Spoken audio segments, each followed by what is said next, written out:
Langkahkan kaki, jalani hidup ini bersama dalam cinta, berdua dalam cinta. Terbuai hati saat kau ucap janji, tersanjung diri ini saat kau ucap cinta.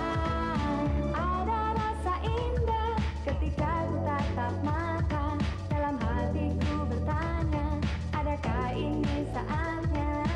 Ada banyak kata dalam jiwa yang tercipta, menyatu dalam bahagia, bersama dalam suasana.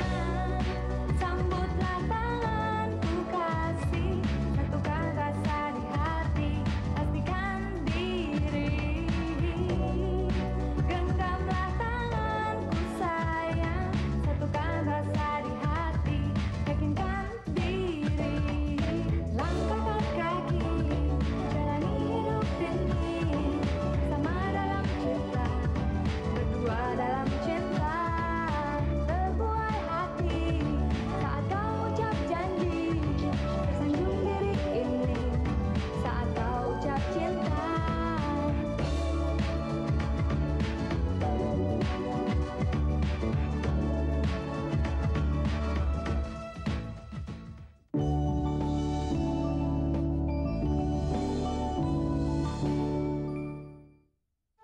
Karena ada satu waktu di mana seorang anak sangat membutuhkan kehadiran seorang ayah. Ada di satu waktu di mana seorang anak sangat membutuhkan ayah, tempat untuk berlindung, tempat untuk menangis, Pak. Ada. Tapi Papa nggak pernah ada di sisinya Mita. Papa telah merampas semua harapan Mita, Pak. Mita sayang.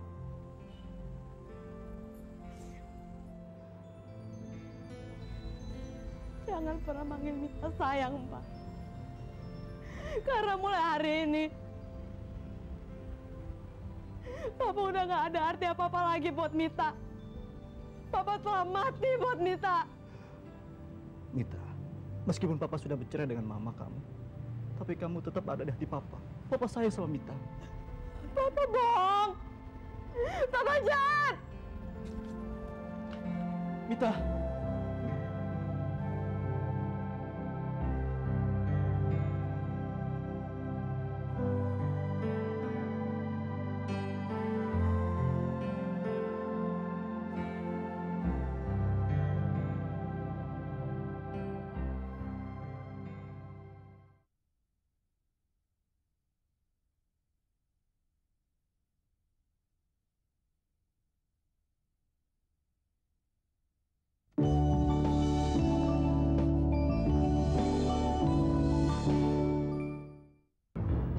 Mita.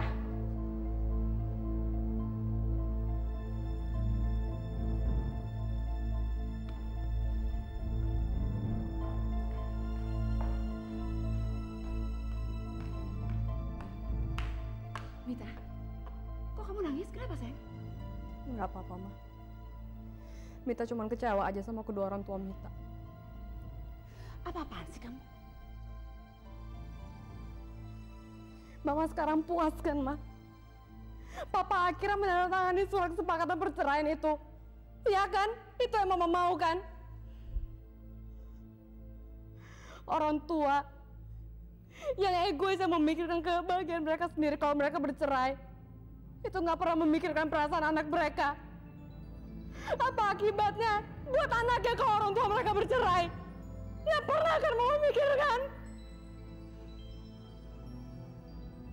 Mita.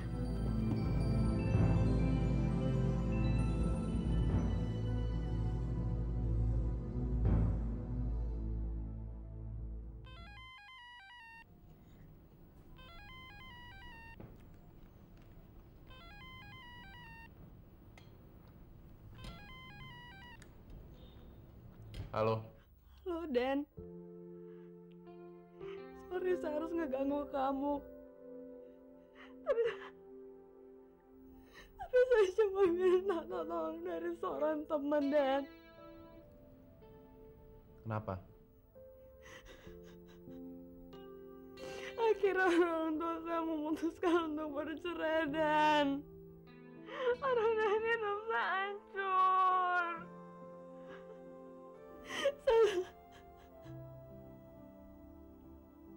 Saya selama ini selalu berusaha untuk kelihatan tegar dan saya selalu berusaha untuk bisa menghadapi perceraian mereka. Tapi ternyata saya nggak sanggup dan saya nggak sanggup harus ngeliat mereka cerai. Dan saya rasa cuma ada satu hal yang harus dilakukan. Dan cara itu adalah bunuh diri, Dan.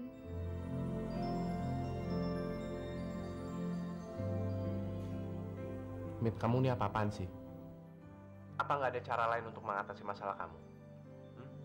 Kamu kan tahu, Mit, bunuh diri itu dosa. Ayolah, Mit. Kamu kan masih bisa berdoa sama Tuhan, memohon ketegaran, memohon kekuatan. Ya? Tapi saya nggak kuat. Saya nggak kuat dan saya udah nggak tahu apa saya bisa menghadapi ini semua.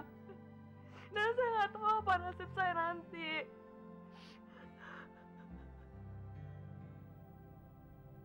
Saya benar-benar nggak tahu, Dadan. Dan saya juga ngerasa buat apa lagi saya hidup kalau saya harus terus-menerus menderita kayak gini. Dan saya nggak mau, saya capek. Saya sebagai teman kamu, Mit, cuma bisa ngasih tahu. Coba kamu pikirkan lagi lah soal bunuh diri itu. Jangan, itu dosa. Oke? Dan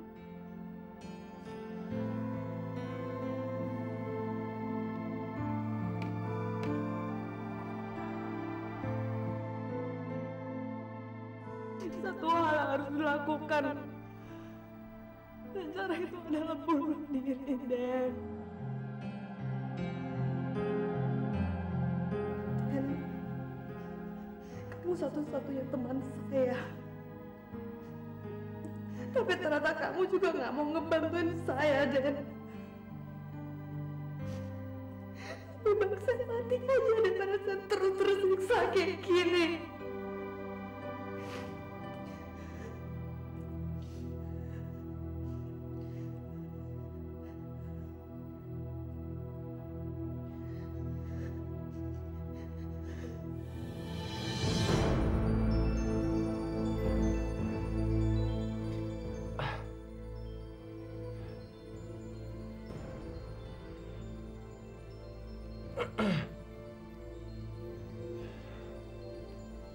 Tok. Tok. Anto. Kali, oke. Saya mau keluar sebentar, ada urusan. Nanti kalau Pak Handinata tanya saya sejam lagi balik, nggak lama, ya? Boleh. Beresin ya. Iya, Pak.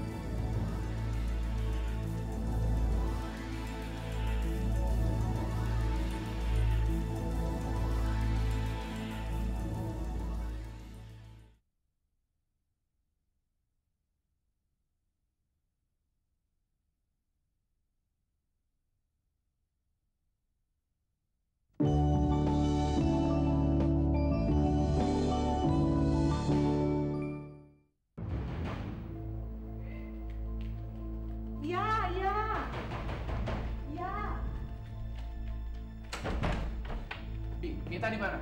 Mita? Mita! Hei, mau apa kamu kesini, hah? Mau apa? Tante, saya mau ketemu sama Mita, Tante. Keluar dari rumah saya. Tante, saya mau menyelamatkan nyawa Mita. Apaan kamu? Mita telepon saya.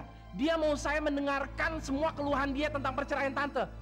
Dan saya sebagai orang yang paling dekat, saya nggak mau dia bunuh diri. Alah, Mita! heh, kamu omong kosong. Saya bilang keluar dari rumah saya. Keluar! Tante, saya mohon. Percaya sama saya sekali ini aja. Maaf, Tante. Hei, Mita! keluar!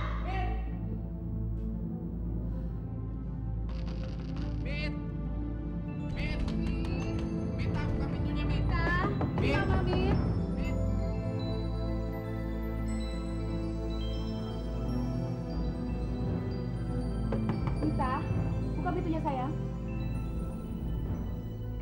Mita, buka pintunya sayang. Mit, gimana ini? Ya. Mita. Mit, ini Mama, Mit. Ya.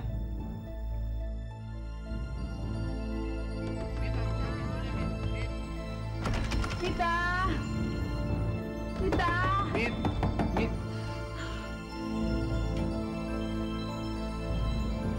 Dan saya kira kamu nggak mau datang.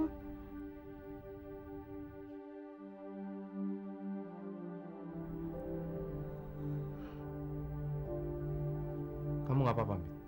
Nggak apa-apa. Tadi saya emang sengaja minum obat tidur supaya saya bisa istirahat, Den. Ma, saya mau bicara dulu empat mata sama Denny. Yaudah.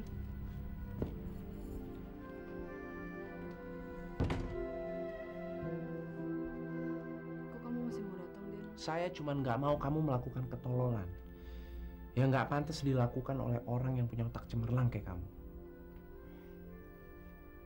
Makasih atas perhatian kamu. Saya nggak perlu terima kasih.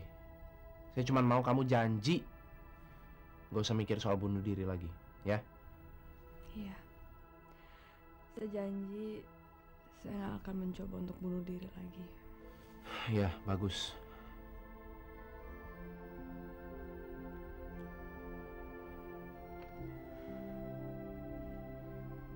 Mit, kamu kenapa sih tiba-tiba punya pikiran mau bunuh diri? Hah?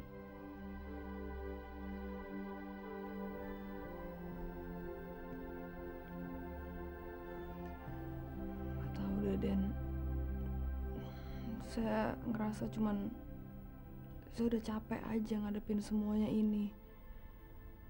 Belum saya selesai menghadapi kenyataan kalau kamu katanya sebentar lagi mau nikah. Terus tambah lagi sama perceraian papa sama mama. Itu buat saya tuh berat banget, Den. Kayaknya terlalu bertubi-tubi aja cobaan yang saya dapat. Saya capek dan saya ngerasa buat apa lagi sih saya hidup kalau saya harus terus dicoba kayak gitu. Terlalu berat buat saya, Den. Ya, kamu tegar aja. Waktu nanti yang akan membenahi semua perasaan kamu. Waktu nanti yang akan menolong kamu. Den, ini bukan waktu. Bukan waktu yang saya butuhkan, tapi saya butuh kamu, Den. Kamu.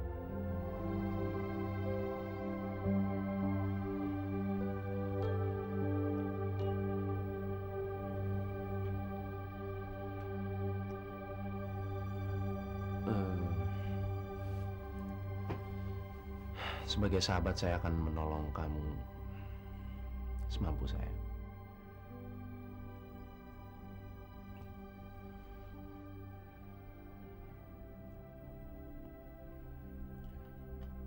Hanya sebagai sahabat, Den. Ya udahlah. Apa yang terjadi antara kita, ya nanti terserah Tuhan maunya gimana. Yang penting kamu janji nggak akan bunuh diri lagi.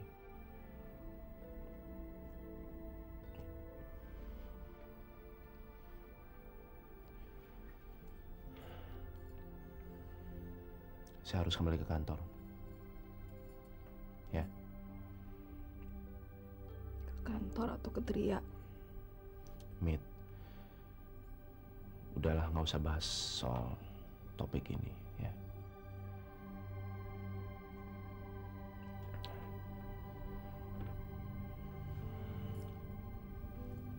Sabar ya. Ingat, kamu harus janji. Jangan mikir bunuh diri lagi, ya.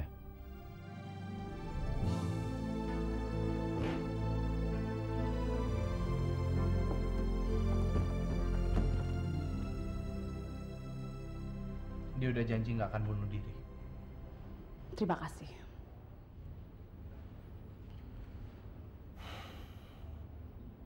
Terus terang saya prihatin melihat orang tua yang ngambil keputusan tapi nggak memikirkan dampaknya terhadap anak mereka.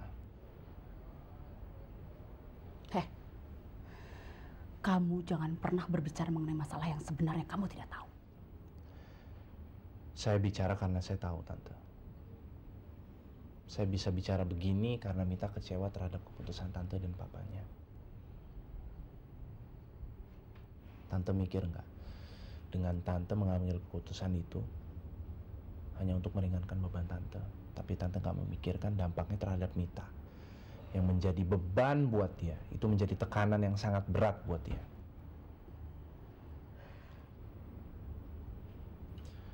Saya permisi Tante, makasih.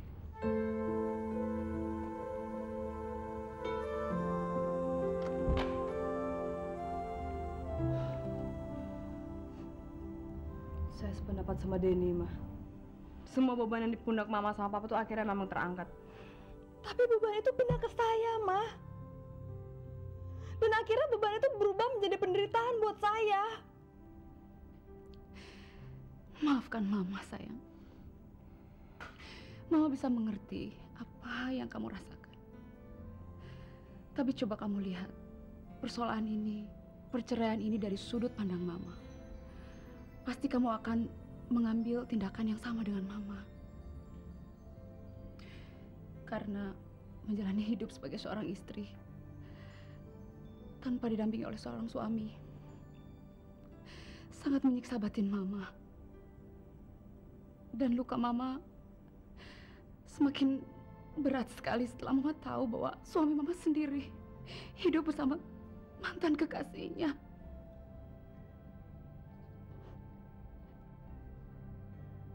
Kamu mungkin tidak pernah merasakan bagaimana beratnya menjalani hidup tanpa kejelasan status.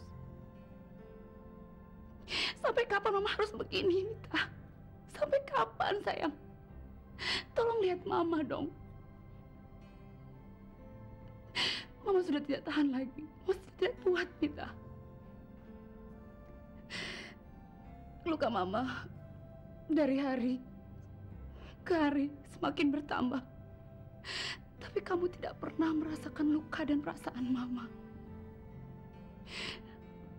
Kamu hanya memikirkan dan merasakan perasaan kamu sendiri.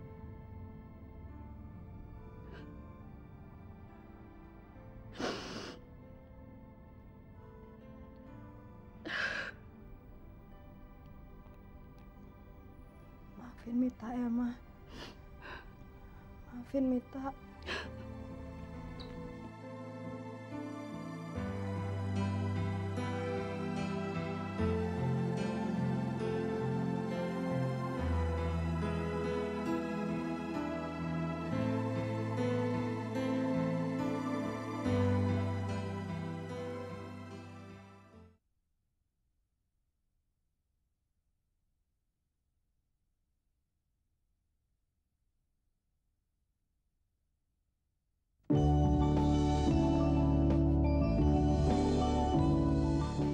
Tante tidak tahu sampai berapa lama kita harus bergantung dengan Hadinata.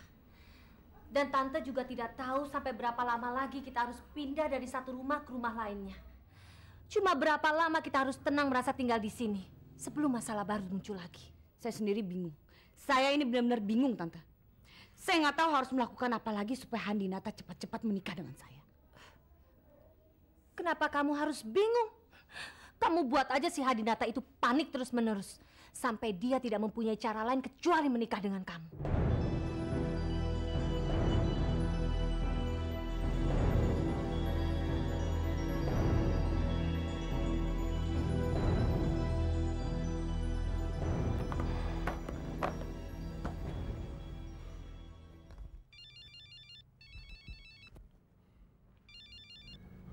Ya?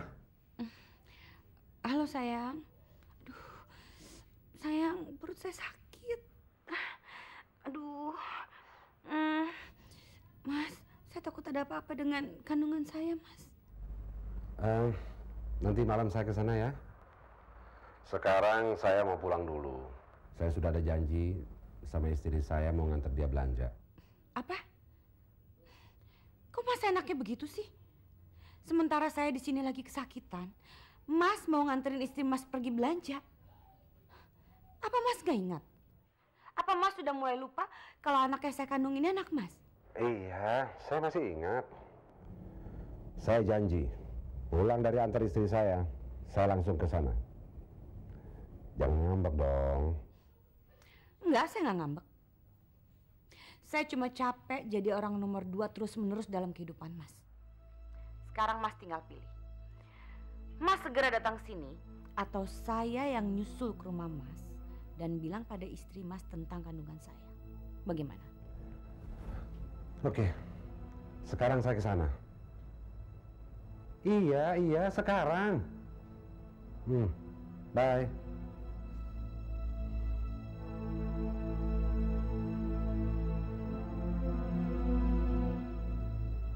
Tante melihat ada yang salah dengan Hadinata. Seakan-akan dia tidak mau menikahi kamu. Kamu harus membuat si Hadinata itu panik dan kebingungan terus-menerus dengan cara seperti ini. Sampai pada akhirnya dia tidak mempunyai pilihan lain kecuali menikahi kamu.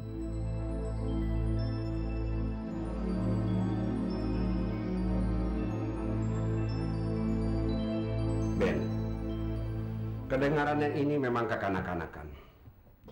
Cuma sama kamu saya terbuka dan terus terang. Karena kamu sahabat saya. Usia kandungannya mungkin baru bulan kedua. Perutnya masih rata, belum menonjol. Dia sendiri baru tahu kalau dia hamil, Ben. Jadi saya rasa tidak ada masalah untuk menggugurkan kandungannya, Ben. Kenapa bukan dia saja yang menggugurkan kandungannya? Justru dia memelihara kandungannya untuk menekan saya biar menikahi dia, Ben. Tapi saya tidak bisa memberikan kamu resep untuk menggugurkan kandungan wanita itu. Karena saya tidak mau melanggar sumpah dan juga melanggar kode etik kedokteran. Kalau kamu tidak mau membantu saya, keluarga saya bisa berantakan, Ben. Sorry, Han. Saya tidak bisa berbuat apa-apa. Saya seorang dokter yang justru harus menyelamatkan jiwa manusia.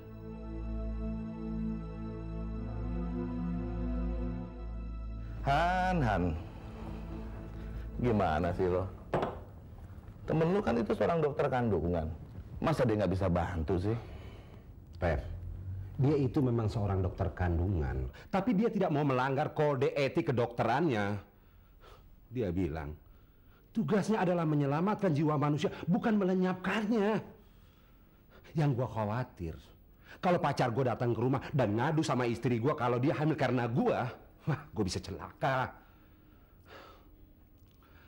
Gua pasti diusir. Dan gua jadi anak jalanan lagi. Rev, tolong bantu gua mengatasi masalah ini. Lu mau kan? Gua pasti bantu. Lu tenang aja. Gue juga punya masalah persis kayak lo. Pacar gue hamil, tapi begitu gue kasih obat, keguguran. Tapi bagaimana caranya? Kalau gue terang-terangan ngasih obat sama pacar gue, mana mungkin. Sedangkan dia ingin memelihara kandungannya itu sendiri. Memangnya lu pikir pacar gue mau minum obat itu? Enggak. Tanpa sepengetahuan dia, gue kasih obat itu di dalam larutan minuman. Dia minum 3 kali. Dalam 3 hari, akhirnya keguguran.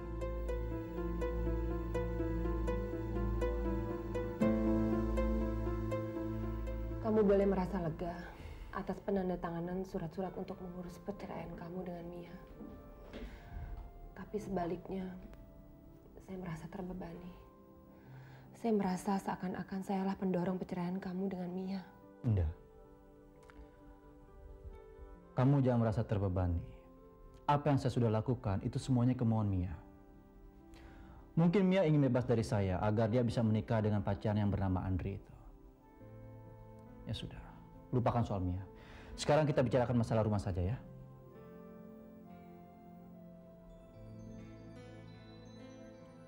Bob, menurut kamu sebaiknya kita beli rumah di mana? Menurut saya kita tak usah beli rumah dulu. Kita mengontrak saja. Cari yang lebih baik dari sekarang. Kelebihan uang itu nanti kamu bisa gunakan untuk deposit. Atau kalau kamu nggak keberatan, kamu bisa memulai usaha yang baru. Apa kamu sudah menemukan rumah yang cocok untuk kita kontrak? Ada beberapa yang saya sudah lihat. Tapi menurut saya lebih baik kamu juga ikut. untuk melihat rumah itu, agar kamu bisa menentukan mana yang kamu suka.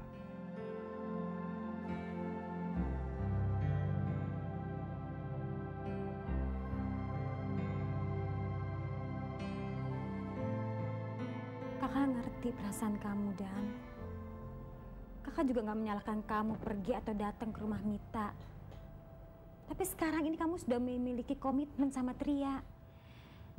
Jadi menurut kakak, kamu nggak usah terlalu ikut campur dengan urusan Mita lagi. Iya, tapi di sini saya cuma pengen bantu sebagai sahabat, Kak. Betul. Tapi komitmen itu kadarnya lebih solid daripada janji. Kamu jangan pernah melukai orang yang akan kamu nikahi, Dan hanya karena kamu ingin membantu orang yang pernah kamu cintai, walaupun sekarang kamu menganggap dia itu sahabat.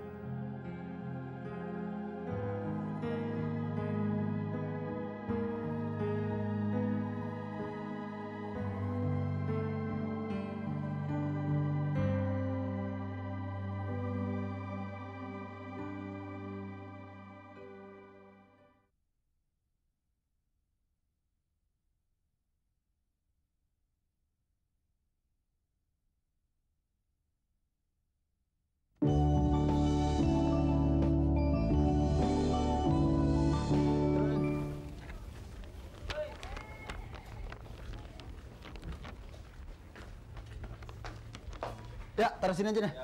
Benar nih tempatnya nih. Turun lagi tuh.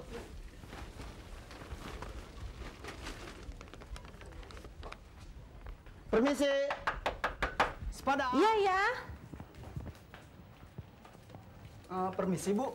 Saya mau nganterin tempat tidur ini, Bu. Siapa yang pesen ya? Saya nggak ngerasa pesen. Pak Anwar, Bu.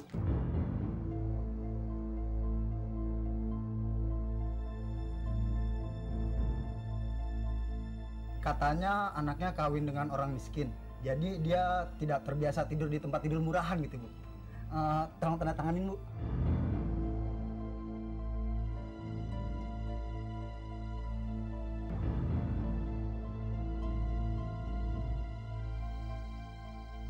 Sekarang kamu bawa pulang semua barang-barang ini. Bilang sama nyuruh kamu bahwa saya tidak menerima sumbangan apapun. Waduh, itu bukan urusan saya, Bu. Saya cuma nganter, Bu. Kalau Ibu tidak terima, bilang saja sama Pak Anwar, Bu. Baik, saya akan telepon Pak Anwar sekarang.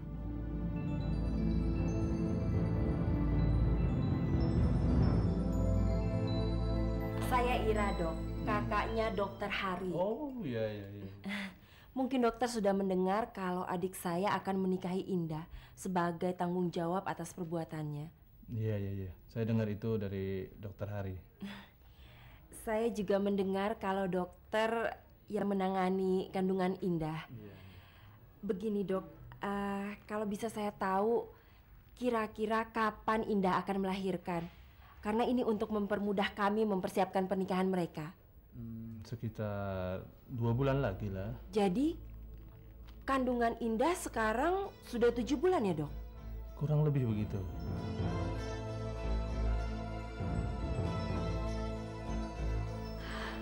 Pak, semua sudah beres. Saya udah balik dari sana nih. Bagus. Tadi ibunya Nanda juga nelfon sini. Dia minta saya segera datang ke sana. Nah, itu kan berarti rencana kita berhasil, Pak. Tadi Pak, aktingnya supir yang bawa barang itu bagus sekali. Sampai saya lihat wajah si Rati itu sakit hati. Tadi waktu Biona ke sana, Priti ada? Justru itu saya melihat Non Preti lagi keluar mungkin pergi belanja, Pak. Jadi saya suruh supir yang bawa barang itu masuk ke dalam. Tapi sekarang kalau Bapak ke sana, mungkin Non Preti sudah balik. Ya sudah, saya berangkat sekarang. Iya Pak, semoga berhasil ya Pak ya.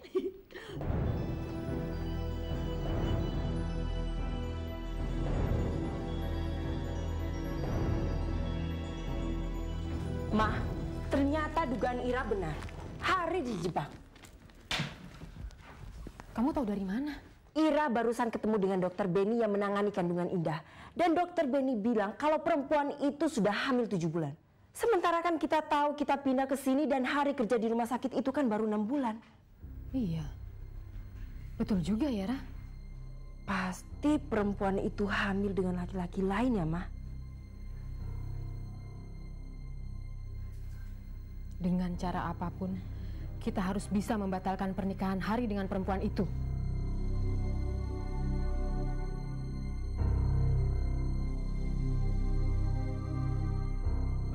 Bu, kenapa kasur itu tetap dibiarkan di luar?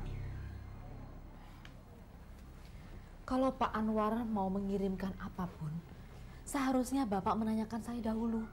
Apakah kami membutuhkan barang itu atau tidak? Terus terang, saya merasa sangat tersinggung, Pak Anwar. Bu Rati, saya mau tanya. Bila seorang anak menikah, apakah hubungan dengan orang tuanya sendiri putus? Tidak.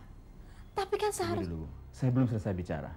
Jadi, saya tetap punya hak untuk memberikan sesuatu kepada putri saya. Termasuk kasur itu. Saya tidak mengerti mengapa ibu kok begitu tersinggung. Saya tersinggung karena... Oke, Bu. Cukup.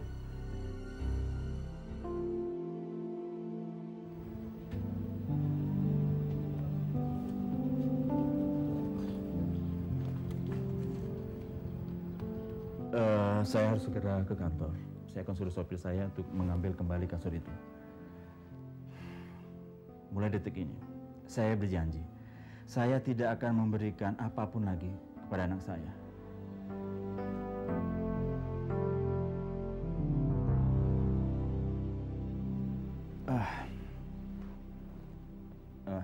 Saya minta maaf, Bu, atas apa yang telah saya lakukan. Permisi, Bu.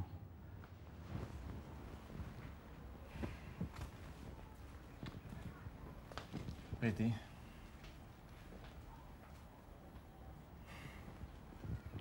Maafkan Papa, Nak. Niat Papa tulus untuk memberikan tempat tidur ini untuk menambah kenyamanan kamu. Tapi mertua kamu, dia tampaknya arogan untuk menerima ketulusan Papa. Mungkin Mama salah ngerti aja, Pak. Tidak, sayang. Papa sudah menjelaskan maksud Papa. Tapi dia tidak mau tahu. Dia merasa menang karena kamu tinggal di rumah dia. Biar Preti coba bicara ya sama Mama ya. Gak usah, sayang. Papa nggak mau kamu ribut dengan mertua kamu. Dan kamu jangan bicarakan masalah ini dengan dia. Papa rela menerima penghinaan ini demi kebahagiaan kamu, sayang.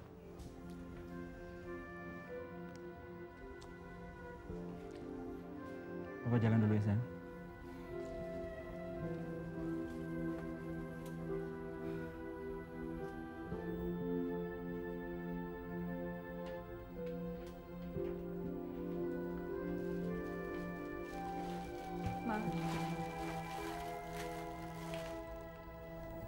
Mama bukan yang menolak pemberian papa kamu, Nak. Saya ngerti kok, Ma. Bentar ya, Ma. Kayaknya Nanda pulang.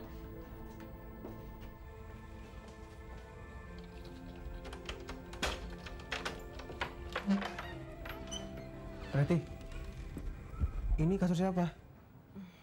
Kiriman dari Papa. Kok taruh di luar sih? Kayaknya mau dikembaliin lagi, soalnya Mama tersinggung. Mama tersinggung? Sekarang Mama di mana? Lagi di meja makan. Ya udah deh.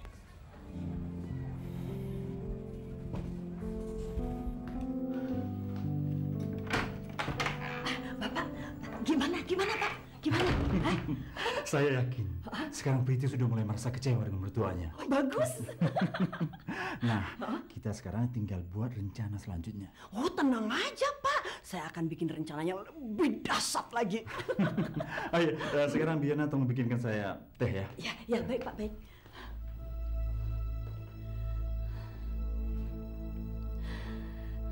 Rasain kamu, Rati. Saya sudah bersumpah akan membuat kamu merintih dalam kehidupan kamu. Hari, kenapa kamu bohong sama Mama? Bohong tentang apa, Ma? Tentang apa lagi ya? Tentang hamilnya Indah. Kamu bilang dia hamil karena kamu, kan? Iya kok, saya nggak ngebohong. Hari, Mbak tadi sudah ketemu dengan dokter Benny yang menangani kandungan Indah. Dan dokter bilang kalau Indah sekarang sudah hamil 7 bulan. Hari, kita sekeluarga pindah ke Jakarta baru 6 bulan. Berarti kamu kerja di rumah sakit itu baru 6 bulan juga kan? Berarti juga kamu kenal sama Indah baru 6 bulan. Bagaimana bisa Indah sudah hamil 7 bulan? Kita pindah ke Jakarta dan saya bekerja di rumah sakit itu memang baru 6 bulan, Ma. Tapi kan sebelumnya saya sering ke Jakarta. Lalu saya sering ketemu dengan Indah dan akhirnya kami pacaran. Saya minta ditempatkan di rumah sakit itu karena saya tahu kalau Indah kerja di situ. Ma, saya pergi dulu ya karena saya ada janji.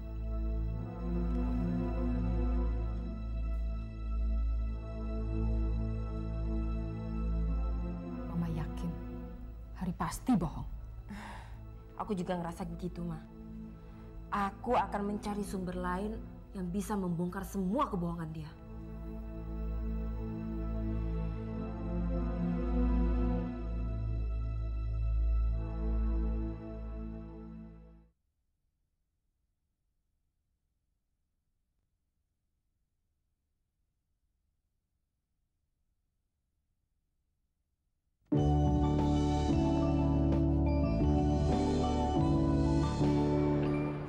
Kita harus segera menikah, karena Mama dan Mbak Ira curiga tentang kehamilan kamu. Curiga gimana? Ya, saya kan kerja baru 6 bulan, sementara kehamilan kamu sudah 7 bulan. Indah? Halo. Hai. Kabar? Baik, kamu apa kabar? Baik. Wah, kapan lahir nih? 2 bulan lagi. Oh, gimana kerjaan kamu di pabrik? Aku setelah kamu bercerai, aku habis itu keluar dari situ. Kenalin Wi, ini Hari calon suamiku. Mas, iya. kenalin ini Wiwi, temanku waktu kerja di pabrik. Kamu mau ikut makan dengan kita? Oh, nggak usah deh, aku buru-buru. Kamu nggak makan dulu? Udah, aku buru-buru dah. Ya udah, nanti kamu undang-undang aku ya kalau mau nikah ya. Iya. Oke, yuk. Dah.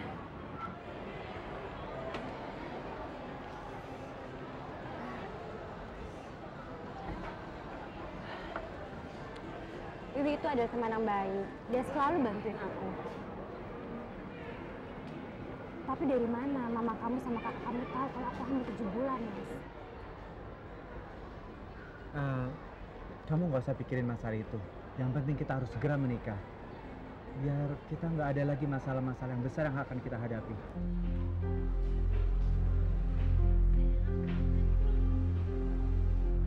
Pak Erwin! Pak Erwin! Wah.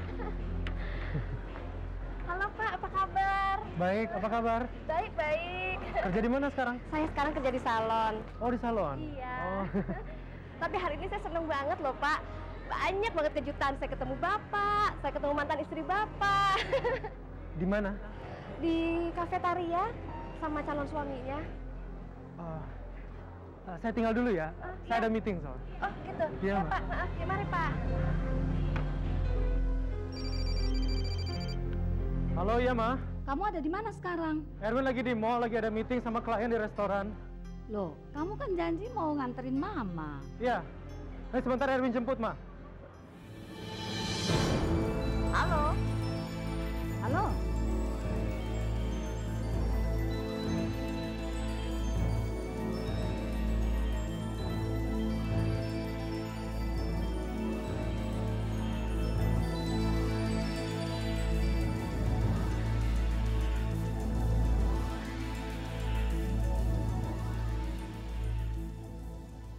Ada banyak kata dalam jiwa yang tercipta, menyatu dalam bahagia bersama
Pak.